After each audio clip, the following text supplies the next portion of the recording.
আচ্ছা, integration of d x by 1 - cos alpha cos x. এখানে একটা কন্ডিশন দিচ্ছে যে আলফার মানটা 0 থেকে বড় বাট π/2 থেকে ছোট। আচ্ছা, কীভাবে করবো একটু দেখে নিই আমরা। ইন্টিগ্রেশন ডিএক্স বাই এই 1 মানে কি sine square x/2 plus cos square x/2 minus cos alpha যা আছে থাক, আর কস এক্স মানে কি cos square x/2 minus sine square x/2 clear equal to d x by এখানে সাইন স্কোয়ার এটাকে গুণ করে দিই একটু, sine square x/2 plus cos square x/2 minus cos alpha cos square x/2 মাইনাসে মাইনাসে প্লাস কস আলফা আর হচ্ছে সাইন স্কোয়ার x/2 জাস্ট গুণ করে দিলাম ইকুয়াল টু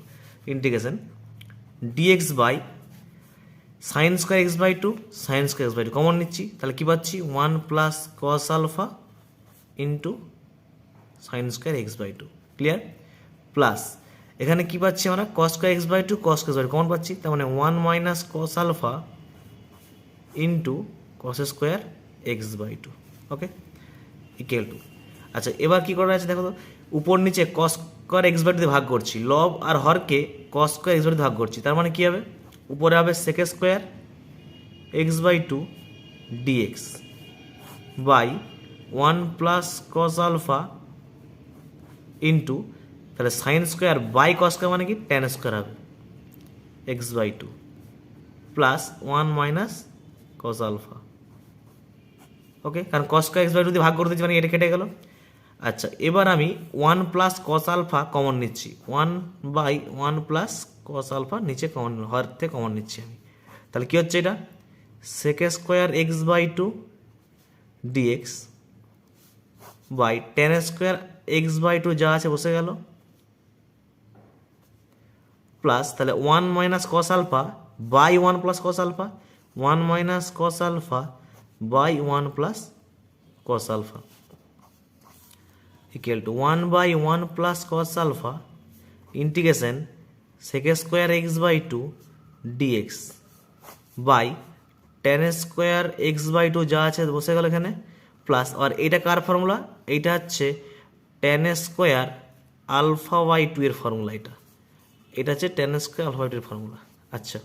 ইকুয়াল টু এবার কি করছি ট্যানটাকে আমরা জেড ধরে নিচ্ছি, তাহলে 1/cos আলফা যা আছে থাক ইন্টিগ্রেশন, তাহলে আমরা ধরে নিই এখানটাই ধরি tan x/2 equal to Z, তার মানে কী পাচ্ছি আমরা sec square x/2 d x equal to এই যে বাইটা ওদিকে গুণ হয়ে যাবে 2dz, তাহলে কী পাচ্ছি আমরা 2dz by z square plus এটা যা আছে বসে যাবে ট্যান স্কোয়ার α/2। আচ্ছা, এই 2টা বাইরে বের করে দিলাম, তাহলে 2/1 প্লাস কস আলফা ইন্টিগ্রেশন, তাহলে কী পাচ্ছি d z by z square plus tan square alpha, তার মানে এটা একটা ফর্মুলা আছে, তাহলে 1/a বলতে 1/tan α/2 into tan inverse x বলতে কোনটা জেড বাই এ, তার মানে হচ্ছে z by tan α/2 clear plus C. এবার এখানে জেড এর মানটা এখানে বসিয়ে দিতে হবে একটু, তাহলে হয়ে যাবে, ঠিক আছে ওকে।